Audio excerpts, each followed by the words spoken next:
Hey guys, Sabrina Cerna coming at you from Cerna Tax Solutions and Brewmeister Bookkeeping. I hope this video finds you well, healthy, and staying sane amongst this current craziness that we're in. I did want to take a minute to talk about the emergency grants. This is the $10,000 free dollars everybody's talking about. And indeed, if you qualify, this really is free 10 grand or up to 10 grand. So I want to make sure you know how to get it and also what's involved because it is tied to an EIDL loan. And so I want to talk a little bit about how those relate and what you need to do to take advantage of this opportunity.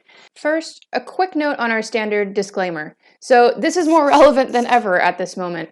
Nothing in this presentation is to be considered tax, accounting, legal, or labor advice. Always consult with your own professional team of advisors before making any decisions. And this presentation is simply to give you some ideas of talking points and a place to start those conversations with those people. The reason that's especially true here is this information is changing quickly. I mean, by the hour, we are getting new and updated information. So I'm recording this the morning of April 2nd. By the time you've watched this, if it is even a day later, we might have completely new information. So take what you learn here and just use it as a means to talk with some of your team and figure out how this applies to you, okay? So first, EIDL loans are not new. These emergency disaster loans, economic disaster loans, they've been around for a long time. What is new is this new addition to the 7B part, which is the grant. That's the $10,000 grant. This, unlike the payroll protection program, which we talked about in another video, and I'll drop the link down here so you can find that if you didn't watch the payroll protection video, this is applied directly through the SBA, and that's the website you need to go to. Again, we'll look at this afterwards so that you can see exactly what it looks like. The application process is pretty short and simple, but do know that the website is pretty bogged down, so we're getting a lot of reports of people who are it's either taking a long time, the website's crashing, kicking them out, whatever. So if you happen to feel like waking up at midnight one of these days and logging in, you might have a really great time getting through, but otherwise, just be patient with it. First, how do you get the grant, right? This is the piece everybody wants, is how do I get the $10,000? So the $10,000 grant is given only if you are an applicant of the EIDL loan. So you have to actually submit this application in order to get the grant. You have to apply for the loan, and then there's a box that says, yes, I want the grant. So you check that box, and the grant piece comes often before the loan is approved, but we'll go over that in just a second. So about the loan, we need to review the loan because you do have to apply for the loan in order to get the grant. The covered period of the loan is February 15th, that should say 2020, through December 31st of 2020. So unlike the Paycheck Protection Program loan, which is covered period only goes through the end of June, this one goes through the end of December. Who's eligible to apply for the loan? Again, it's this businesses with not more than 500 employees, sole proprietors, independent contractors, cooperatives, yada, yada, yada. Now, a quick note about this 500 employees. I've heard that there are SBA examples of businesses who just by default are going to have more employees with this, and there might be some exceptions for people up to 750 employees. I am not an expert on that piece, but if you are one of those guys that's kind of floating in the 750 range, give me a call. Let me do some research for you and see what I can find about that. I really only know about these guys that are under 500, but I'd be happy to research that for you. A little more about the loan. Again, no personal guarantees required. So just like the payroll protection program, this is backed by the SBA. You get up to $200,000 in loan with no personal backing. Once again, there's no 1 year in business prior to the disaster requirement. So normally with an EIDL loan, you have to have been in business for at least a year before the disaster hit. With this one, they have waived that requirement. There's also a no credit elsewhere requirement. So often with these SBA loans, you had to have already exhausted all your other options, been denied by everybody, and this is just sort of your last resort. So once again, there's no requirement here for this having applied for credit elsewhere. You can just hit up the SBA straight out. The loan may be approved by your credit score alone. So normally, again, with the EIDL loans, you have to submit more business financials, tax returns, stuff like that. This one can go based on the credit score of the sole proprietor or of the business itself without other documents, which is kind of cool. It expedites the process for sure. So the grant, this is the part everybody wants to know about, right? How do I get the grant? So the EIDL grant is up to $10,000. We don't know yet if they're just going to start depositing sums of $10,000 or if they're going to take some sort of a percentage of your application, your loan approval, whatever it is, but it's up to $10,000. Again, it's only given as part of this loan application process. So you don't get the grant without going through the loan application. The Congress bill stipulates that the grant must be deposited into the applicant's bank account within 3 days of the SBA receiving their application. Now, this is not happening. We don't know. Perhaps it's because everybody's applying and there's just a delay in SBA accepting or receiving your application. But right now, people who have applied, they could be 7 days out and they still haven't seen this money. So do just hang tight. Don't be surprised if 3 days after you hit submit, you don't have your cash yet. Just like I said, hang tight. And yes, this does go directly to your bank account. This is not a check being written. You have to provide your banking details when you apply for the loan. And this up to $10,000 goes straight to your bank account.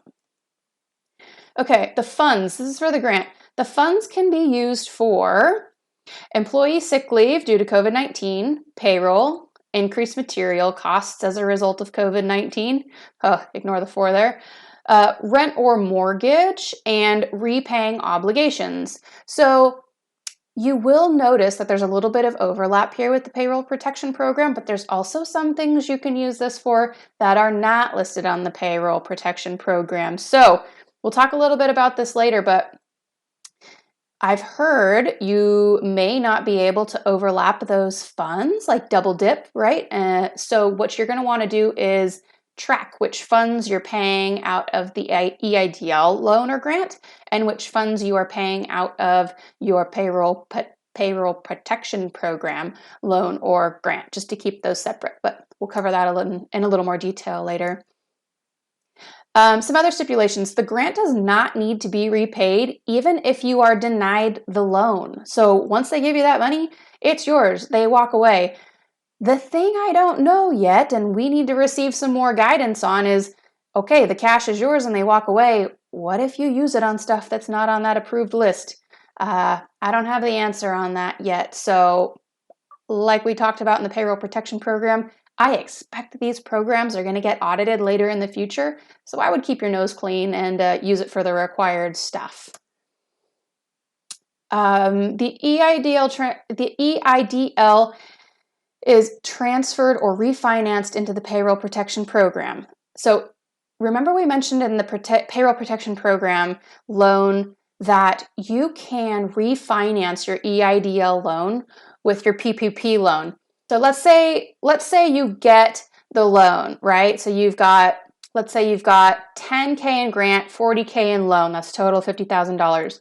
If you refinance that into your payroll protection program, the forgiveness of your payroll protection program is going to be less $10,000 or whatever that piece was, the grant that you were given, because it makes sense, right? They're already forgiving you money and they're giving you this free money. They can't forgive more than what you actually got because they already gave you $10,000. So it all nets to zero. But if you refinance, just know that whatever part of this grant that you get is going to be eliminated from that forgiveness piece. Here's an interesting thing. This money is going to run out, right? As of now, there's $10 billion, that's a B with a billion with a B, allocated to the EIDL grants. If you just do some quick math, that means 1 million businesses will get the 10K and then the money's gone. So time is critical here. Get on it, people. Get these applications in. If you qualify, get the applications in. So what to do now? Number one, if you qualify and you want this money, go apply. Get on it. Get your tracking in order. So we already talked about with the PPP loans, getting your tracking on, making sure you know exactly where the money's going. Same thing with this. Make a new tag for it. Make a new class so you can tell exactly where you're spending this money. So if, and like I say, probably when this all gets audited in the future, you can clearly say, hey, here was my 10 grand. Here's my 10 grand worth of expenses that qualify. We're good, Mr. Government. And like I said, don't double dip the funds. This is not, I've not seen this in their requirements, but based on what I'm hearing, this is my personal recommendation, is to keep these separate for now. Okay, let's take a quick look at the website and then we'll come back to here.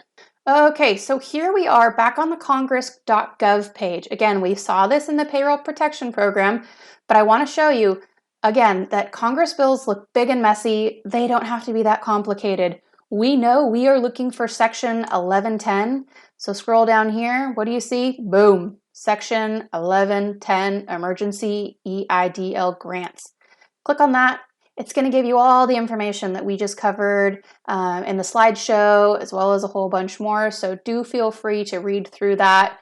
If you can ignore all the letters and dots and punctuation, it makes a heck of a lot of sense. It is pretty easy to read. The next thing I want to show you is the Disaster Loan Assistance website. So I will drop this link down there again. It's the COVID-19 relief.sba.gov. You're going to go here. This is how you start your application. So it starts super easy. It starts with just this, who are you? I'm going to say I'm a business with not more than 500 employees. Review and check all of the following that apply. I'm not engaged in illegal activity. I don't have delinquent child support. I am not an agricultural enterprise or a farm. Right? Go through these as long as they're true. Check them. Hit continue. It's going to take you through the process. Here's your business information. You're going to enter this kind of stuff in. Again, you might need your financials for this, so get them in order. You're going to get your business owner's information, any additionals, and then the summary. These are the parts where you check that, yes, I want my 10 grand. And then the last thing I want to point you to is the EIDL general. So this is their general brochure. So before all of the exceptions that came out with Section 110, these are the general rules. And this is worth looking through just to have the information, because at the end of the day, once the 110 regulations run out, this is what's on the backside of the loan. So this is worth reading through. And again, I'll drop this down there so that you can check it out. You'll notice that some of these things have been waived or changed because of the emergency nature, but this is great information to have. Okay, all right, my contact information is down there at the bottom of the screen. If you have any questions, feel free to reach out. I want all of my small business counterparts to make it through this crisis. I want you to keep your employees on. I want you to keep your cash flow strong. All right, let's come out the other side strong and ready to hit the ground running. Don't hesitate to reach out, Sabrina@cernatax.com, or find my website, cernatax.com. If you're one of my brewery clients, of course, stick with the Brewmeister bookkeeping access, and you can find me at my normal email there. All right, everybody, stay safe, stay sane, stay healthy, and look for a couple more videos hitting your way soon.